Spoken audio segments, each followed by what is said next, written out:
समाज सेविका रीटा सोनी ने जिला प्रशासन से लगाई सुरक्षा की गुहार। नमस्कार, वंदे मातरम। आप देख रहे हैं इंडिया न्यूज़ 10 में आपका साथी पवन खत्री।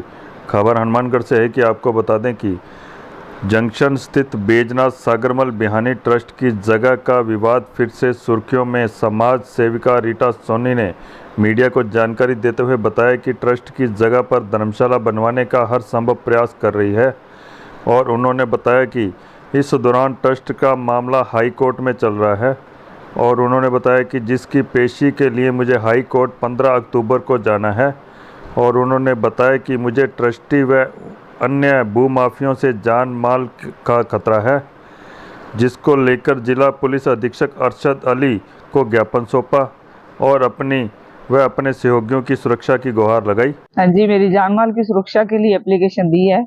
मामला ये है कि हमारे यहाँ पे बैजनाथ सागरमल बिहानी ट्रस्ट का मामला काफी टाइम से चल रहा है, 2021 से। तो उसमें मैं एक सिविल रिट चल रही है 7017/2011 प्रेम प्रकाश आदि बनाम स्टेट वैन ने। तो उसमें मैं जरिए वीसी अटेंड कर रही थी हाई कोर्ट 22/5 से। तो मैंने वो क्या था कि फर्जीवाड़ा था सारा। ये जो ट्रस्टी बन के बैठे हैं ये फर्जी बंदे हैं, ये पाकिस्तान के हैं, रियासत बावलपुर के, डिस्प्लेस पर्सन है, इनकी जाति अग्रवाल है। और ये जो धर्मशाला थी ये 1916 में महाराजा गंगा सिंह ने बैजनाथ आशाराम सागरमल जगन्नाथ जाति मेश्वरी निवासी बंगला फाजिलका वालों को दी थी। तो इस पर जब इन्होंने भूमाफिया ने और इन्होंने तोड़फोड़ शुरू की, यहाँ पे मॉल बना के बेचना चाहते थे, तो हमने काफी प्रयास किए। कलेक्टर साहब को एप्लीकेशन दी, देवस्थान विभाग में भी एप्लीकेशन दी, एफआईआर भी दर्ज करवाई, लेकिन ये इतने ज्यादा प्रभावशाली है कि किसी भी डिपार्टमेंट में यहाँ इनके खिलाफ कोई कार्रवाई नहीं हुई। तो पुलिस ने भी एफआईआर पेश कर दी। तो उन चीजों से मैं व्यथित हो गई। मैंने अधिकारियों को प्रयास किए काफी कि हाईकोर्ट में जो मामला चल रहा है वहां पे जाके ये बताएं, लेकिन जो मेरे डॉक्यूमेंट्स थे जिनके फर्जी होने के प्रमाण थे उस बारे में इन्होंने किसी ने भी वहां नहीं बताया और स्थगन आदेश के बावजूद इन्होंने तोड़फोड़ की, तो उसके लिए भी इन्होंने कोई कार्रवाई नहीं की। तो उसमें फिर व्यथित होकर मैंने एक 340 सीआरपीसी की एप्लीकेशन लगाई उसी रिट में 1717/2011 में, और एक मैंने 110 की एप्लीकेशन लगाई। तो 2/5 से मैं जरिए वीसी उपस्थित हो रही थी। तो अब 26/9 को माननीय उच्च न्यायालय ने मुझे डायरेक्शन दी कि आप खुद उपस्थित हो। तो 15 तारीख को मुझे हाईकोर्ट बुलाया हुआ है। 30/9/2024 को मैंने डॉक्यूमेंट्स कलेक्ट करवा के एसपी साहब को एप्लीकेशन दी। तो एप्लीकेशन वो कहते कि हमने थाने में भेज दी। मैंने पता किया तो उस एप्लीकेशन पर इन्होंने अभी तक कोई कार्रवाई नहीं की। उसके बाद कल मैंने फिर रिमाइंडर लगाया, आईजी साहब से भी, ओम प्रकाश जी से भी बात की, एसपी साहब से भी बात की। मैंने कहा भी कुछ भी नहीं किया। और 2010 में मुझ पे हमला हुआ था, जिसके लिए मैंने एक विविध आपराधिक याचिका, क्रिमिनल लोग थे उनके खिलाफ मैंने पेश की थी। अवैध हथियार थे उनके पास 2268/2012। तो उसमें 29/4/2013 को माननीय उच्च न्यायालय ने मेरी जान माल की सुरक्षा के आदेश ऑलरेडी दिए हुए हैं। तो कागजों में तो इन्होंने टीम बना रखी है मेरी सुरक्षा के लिए, तो उसका भी मैंने मांगा था आरटीआई में।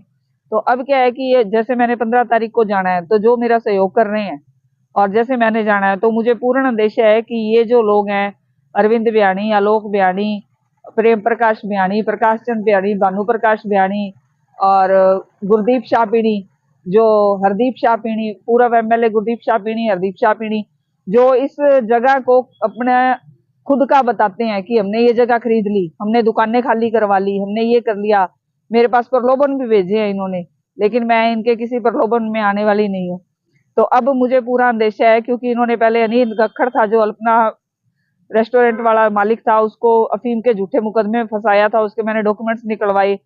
इन्होंने एक गुंडे प्रवृत्ति का बंदा था सद्दाम, उसको एक्वायर किया, उसके जरिए उसकी गाड़ी में अफीम रखवाई, इन्होंने अफीम के झूठे मामले में फंसाया। बाजार वालों पर, एक धिंगड़ा मेडिकल वाले पर हमला हुआ, एक मुकेश था उसको धमकी दी गई। तो इनके द्वारा, और जब सिरसा पुलिस ने, इनकी डबवाली पुलिस ने इनकी जांच की, तो जो हरदीप है उसके क्रिमिनल रिकॉर्ड 10-12 केस मिले उनको जांच के दौरान। सद्दाम ने वो सारी बातें स्वीकार की। तो मुझे पूरा अंदेशा है कि जो मेरा सहयोग कर रहे हैं या मुझे ये जाने में बाधा पहुंचाएंगे और मुझ पर हमला हो सकता है और कोई भी आपराधिक गतिविधि जैसे कर सकते हैं, झूठे मामलों में फंसाना, ऐसे वैसे। तो इन सब लोगों से मुझे मेरी जान का पूरा खतरा है। अब आपकी क्या मांग है? मेरी यही मांग है कि मेरी सुरक्षा की व्यवस्था की जाए। और जैसा कि मैं हाईकोर्ट को बता रही हूँ, तो हाईकोर्ट ने भी इस मामले को गंभीरता से लिया, माननीय उच्च न्यायालय ने। तो उन्होंने मुझे कहा है कि आप खुद आएं और ये सारे डॉक्यूमेंट्स हमें एक एक करके बताएं सारी चीजें। ये बंदे फर्जी हैं और ये जो जगह है इसको इन्होंने बेचान तो कर दिया, मेरे सुनने में यही आया है, लेकिन अब इन्होंने लोगों को कब्जा देना है बस। और कब्जा देने के लिए ये किसी भी हद तक जा सकते हैं।